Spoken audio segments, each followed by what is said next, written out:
got questions in the open, then we'll go to the embargo section, which is 10:30 p.m. this evening. And if anyone else wants to use the hands up mechanism, particularly those of you who are in the embargo, if not, I'll come to you as soon as we're ready to go. But I think we're going to kick off with Vinny O'Connor, who, there we go, Vinny. It's over to you for the open up the press conference. Hi, Pep. Hey. Just to start with, I'll start with Thiago. Obviously, there's a few questions in one here, really. First of all, is it complete rest for him at the moment, or is he able to do some fitness work? And what date are you expecting to have him back? And have you guys at Melwood had to go through extra testing as well? And what confidence is there that obviously the virus hasn't spread further and that the protocols in place have in fact worked?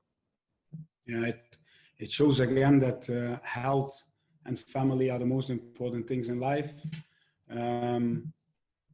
After football directly, after comes football directly, but we wish him a speedy recovery, and but I wish everyone who's fighting at this moment the virus a speedy recovery, and hope everything goes well. So we decided already from the start of the pandemic that we will not make any comments about individuals, about the situation. So I would keep it like this, to be honest, as a club.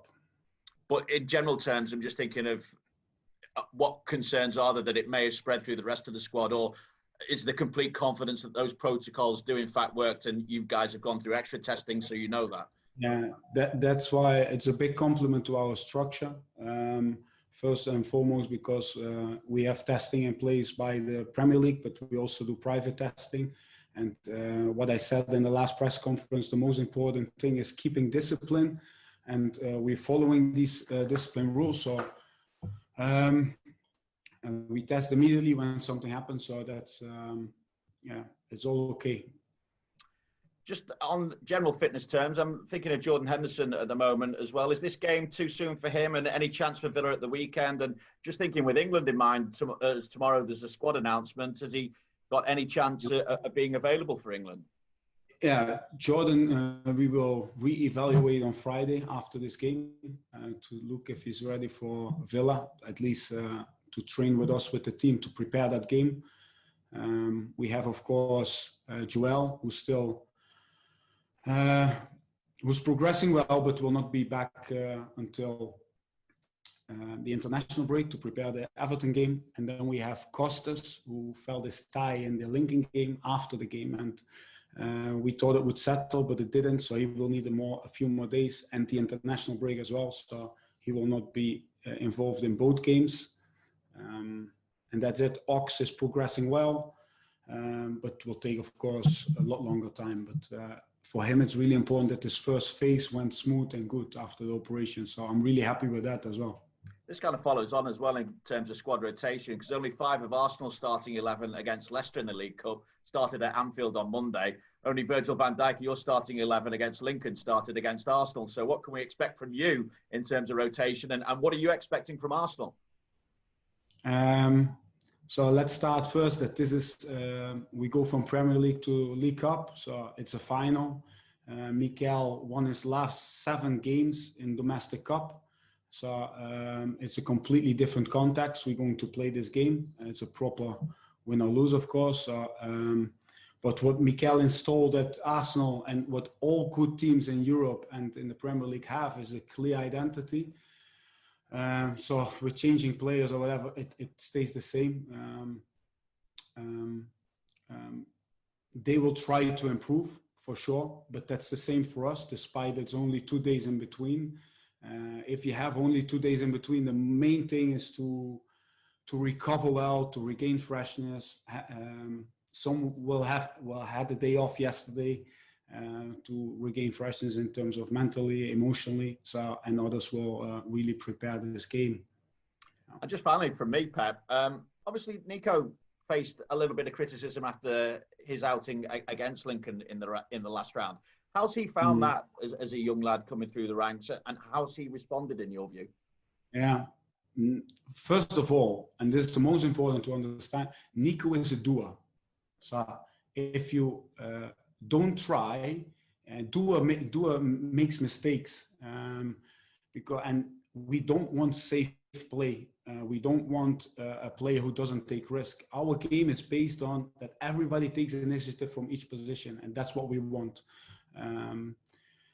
But one of the most important lessons for each young boy who's coming through, or each player, is that it's a weakness if you can get caught up in praise and criticism. So I think he dealt with it really well, to be honest. We had players speaking with him. We had our manager speaking with him, and it's also a phase he goes through. But again, you cannot get caught up with praise nor criticism. Both will not help you as a young player. Thanks, Pat. Thank you very much.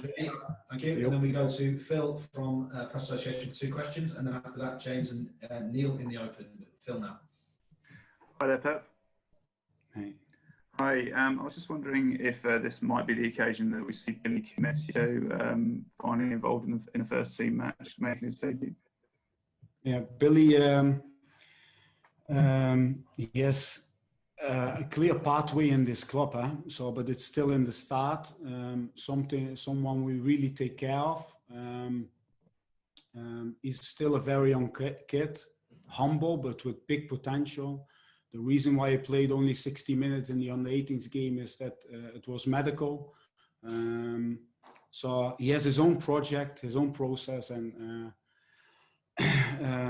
we are really happy how things are going so far. So there's still decisions to be made today. Let's see. I was also wondering about the likes of, we know Ryan Brewster didn't play in the linking game, and there's talk about him possibly being a player that might leave sometime soon. What can you tell us about whether he might be involved tomorrow and whether he might still be here by the end of the transfer window? Yeah, it's how I said last time. We do this press conference in our boardroom. These things, transfer policy, transfer rumors, should stay in here without the Zooms and without the cameras, and I want to leave it by that. Yeah. Anything else, Phil? No, good. Okay, we'll go over to James Pearce from The Athletic for a couple of questions, or certainly a question, James.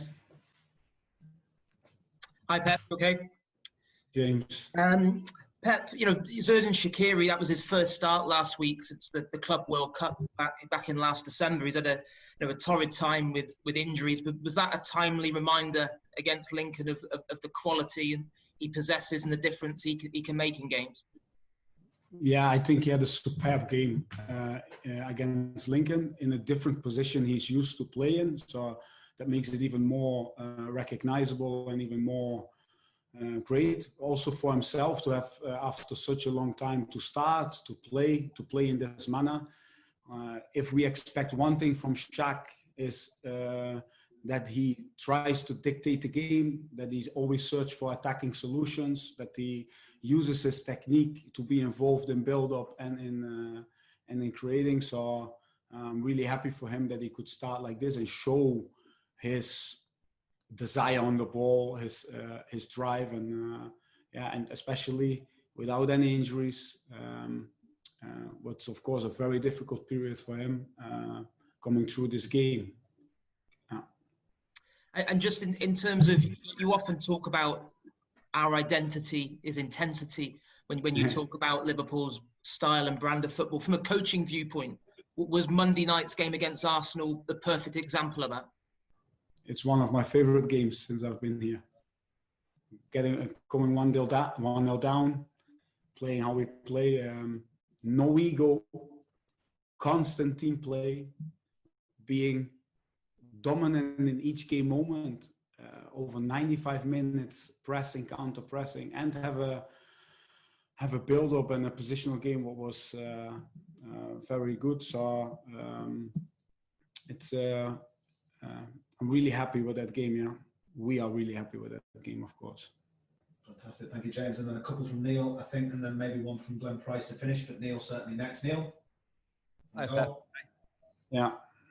Can I ask about Minamino and his development? Obviously, he didn't get much football before lockdown, but since then, it seems to be clear that he's physically and getting better and looking more in tune with the team as well. Is that how you see it?